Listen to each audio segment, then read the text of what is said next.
Hi friends आपण समस्त को स्वागत जनाऊँ मोर आउ एक नूआ ब्लॉग को। आज आम बुली जावा ओडिशार भुवनेश्वर स्थित हीरापुर ग्राम रे थिबा 64 जोगिनी टेम्पल। आसंतु जीवा 64 जोगिनी टेम्पल।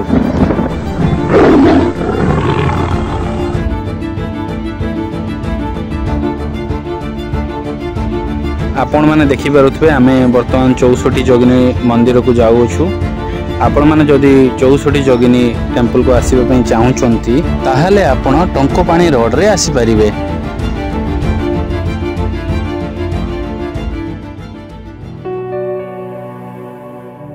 एही 64 जोगिनी मंदिर पुरी जगन्नाथ मंदिर और कोणार्क सूर्य मंदिर एवं भुवनेश्वर अवस्थित लिंगराज मंदिर ठू भी पुरातन अटे।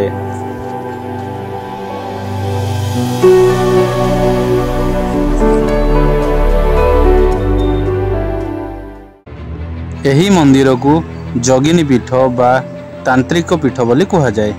स्थानीय अंचल रे एहा मुहामाया मंदिर नाम रे मध्य जाना जाए। तंत्र संस्कृति रे जोगिनी मानकर संपर्क रे विशेष भूमिका अंतर्निहित अछि। तेणु हीरापुर रो 64 जोगिनी पीठ तांत्रिक पीठ कहा जाए। एही मंदिर को 1953 मसीह रे ओडिशा राज्य संग्रहालय रो मुख्य आर्कोलॉजिस्ट केदारनाथ महापात्र द्वारा लोकलोचन को आसीथिला। एही देउल उपरी भाग खोला। मंदिर केन्द्र स्थल रे अष्टकाणी विशाल लिंग रही। देउल मध्य भाग रे परवर्ती समय रे एक चंडी मंडप स्थापित। एथिरे 4टी शिव और जोगिनी को प्रतिमा स्थापित रही। देवी मुहामाया एही पीठ और ग्रामर अधिष्ठात्री देवी रूप रे पूजा पाती। एही पीठटी ओडिशार राजधानी भुवनेश्वर ठारू प्राय 10 किलोमीटर दूर बालियंता थाना और पंचायत समिति अंतर्गत बालकाटी पाखरे अवस्थित अटे। एही मंदिरटी भार्गवी नदी तट हीरापुर ग्रामर दक्षिण और पूर्व दिगरे रही। एही पीठरे सम्मुखरे गोटिए पुष्करणी अवस्थित। पुष्करणीर मध्य भाग रे एक दीप दांडी रही अछि। 64 जोगिनी पीठरे दशभुजा मुहामायन को प्रतिमा इष्टदेवी भाव में पूजित। पीठरे वृत्ताकार शक्ति केन्द्र अष्टभुजा मुहामायन को प्रतिमा पूजा पाउथिला बेले तांको सहित 64 जोगिनी मूर्ति लगी रही। एही जोगिनी गण देउल कांथरे थिबा 64 ठाणी रे सेमानंकर वाहन उपरे विराजमान होइछंती। सेमाने सुंदर वेशभूषा सहित नानादी अस्त्र शस्त्र धारण करिछंती। 64 जोगिनींकर केश विन्यास भिन्न भिन्न। एठारे पूजित 64 जोगिनी मूर्ति मानंकर उच्चता 2 फुट रु 2.5 फुट एवं एगुड़िक कला मुगुनी पत्थर रे निर्मित। देउल परिसर रे संकेटेश्वर शिव मंदिर रही। एठारे पूजित होउथिबा शिवलिंगटी पाताळरू बाहरिछि बोली कहा जाए। आसंतु आपण माने देखंतु ए 64 जोगिनीकर जो मंदिर रही कौं भली एवं कौं आकृति रही।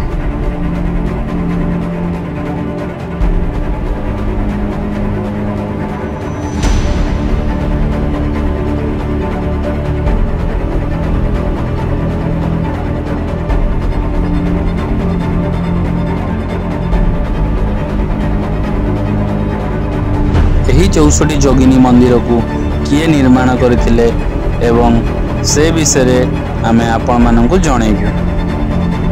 ख्रीष्टीय 7म और 8म शताब्दी रे भौम राजवंशीय शांता नामक जणे राजा एठारे राजती करुथिले। तांकर हीरावती नामक जणे पाटराणी थिले।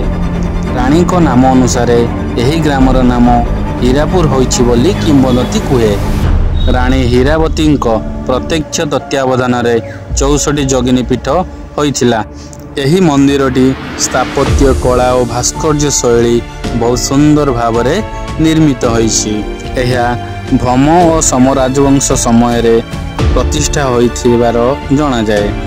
एहा एक शक्तिपीठ होइथिबारु तंत्र साधना पई एठाकू बहुत तंत्र साधकों आगमन होइथाय।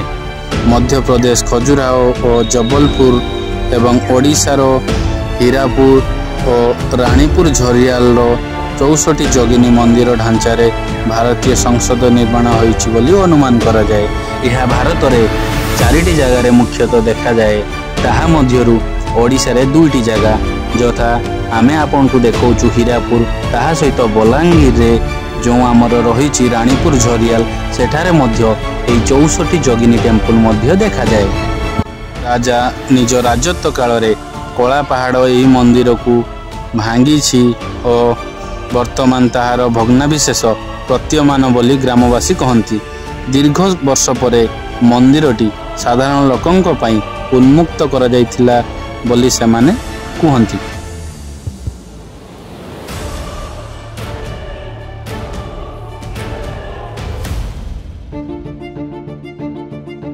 ଚଉଷଠି ଯୋଗିନୀ ମନ୍ଦିର ଏକ ବଜ୍ରଯାନ ବା ତନ୍ତ୍ର ପୂଜାର ଦେଉଳ।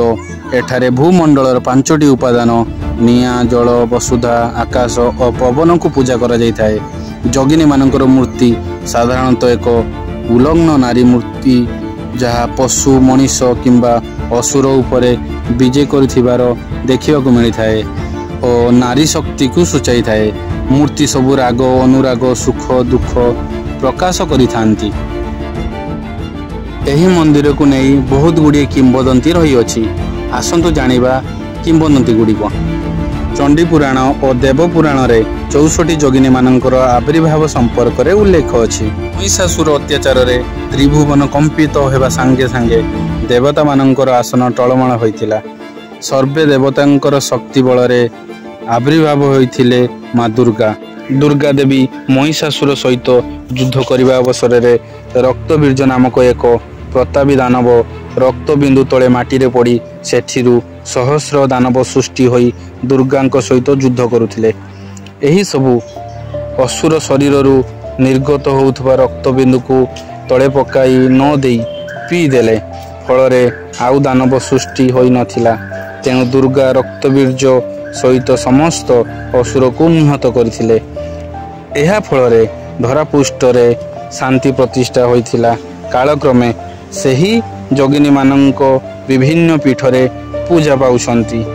ସେହି ଯୋଗିନୀ ପୀଠମାନଙ୍କ ମଧ୍ୟରୁ ହୀରାପୁର ଠାରେ 64 ଯୋଗିନୀ ରୂପେ ପୂଜା ପାଉଛନ୍ତି, ଯାହାକି ଆଜିର ସେଇଠି 64 ଯୋଗିନୀ ପୀଠ ହୀରାପୁର ରୂପରେ ବିଦ୍ୟମାନ।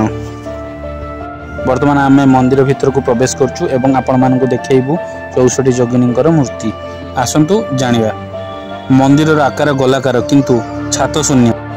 ମନ୍ଦିରର ପ୍ରବେଶ ଦ୍ୱାରଟି ଏକ ତୋରଣ ପରି ପଥରରେ ନିର୍ମିତ। ଏହାର 2ଟି ପାର୍ଶ୍ୱରେ 2ଟି ଭୈରବ ମୂର୍ତ୍ତି ବିଦ୍ୟମାନ। ସେହି 2ଟି ମୂର୍ତ୍ତିର ନାମ କାଳ ଓ ବିକାଳ। ଏହି ତୋରଣର ଉପରେ ଅଂଶଟି 2ଟି ଦ୍ୱାରପାଳ ମୂର୍ତ୍ତି ବିଦ୍ୟମାନ। ମନ୍ଦିରର ବାହାର କାନ୍ଥରେ 9ଟି କାତ୍ୟାୟନୀ ମୂର୍ତ୍ତି ବିଦ୍ୟମାନ। ସେମାନଙ୍କ ହସ୍ତରେ ପାନପତ୍ର ଆୟୁଧ ଧରି ଦଣ୍ଡାୟମାନ। ଚାରିକୋଣରେ 4ଟି ମୂର୍ତ୍ତି ଦଣ୍ଡାୟମାନ। ସେଥିମଧ୍ୟରୁ ଗୋଟିଏ ସ୍ଥାନ ମୂର୍ତ୍ତି ବର୍ତ୍ତମାନ ଶୂନ୍ୟ ରହିଛି। ଏବେ ଦେଉଳର କାନ୍ଥ ଭିତର ଭାଗରେ ଯୋଗିନୀମାନଙ୍କର କଳା ମୁଗୁନି ପଥରରେ ତିଆରି 56 ଗୋଟି ମୂର୍ତ୍ତି ରହିଛି। ମନ୍ଦିର ମଝି ଭାଗରେ ଏକ ଛୋଟ ଘରେ 8ଟି ମୂର୍ତ୍ତି ଚାରି ଦିଗକୁ ମୁହାଁଇଛନ୍ତି। ଏହି ଶକ୍ତିପୀଠ ପୁରୀ, କୋଣାର୍କ ଓ ଭୁବନେଶ୍ୱର ସ୍ୱର୍ଣ୍ଣ ତ୍ରିଭୁଜ ଶକ୍ତି ମଣ୍ଡଳରେ ଅବସ୍ଥିତ। ଏହି ସ୍ୱର୍ଣ୍ଣ ତ୍ରିଭୁଜ ମଣ୍ଡଳୀ ପୀଠକୁ ପୃଥିବୀର ବିଭିନ୍ନ ପ୍ରାନ୍ତରୁ ବର୍ଷକୁ ହଜାର ହଜାର ପର୍ଯ୍ୟଟକମାନେ ଦେଖିବାକୁ ଆସୁଥାନ୍ତି।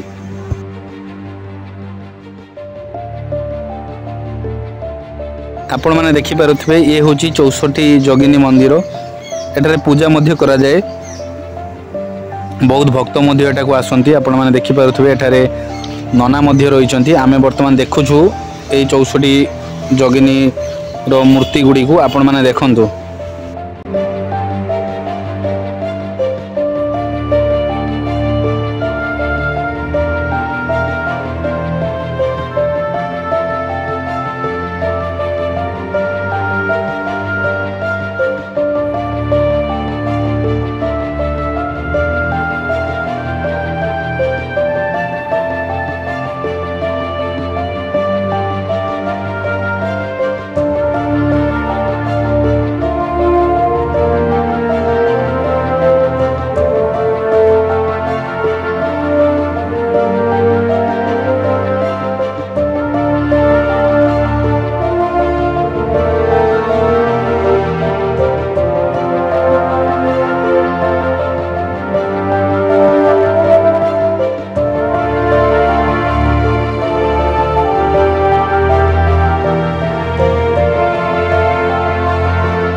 आपण माने देखिले ये होची 64 जोगिनी टेम्पल।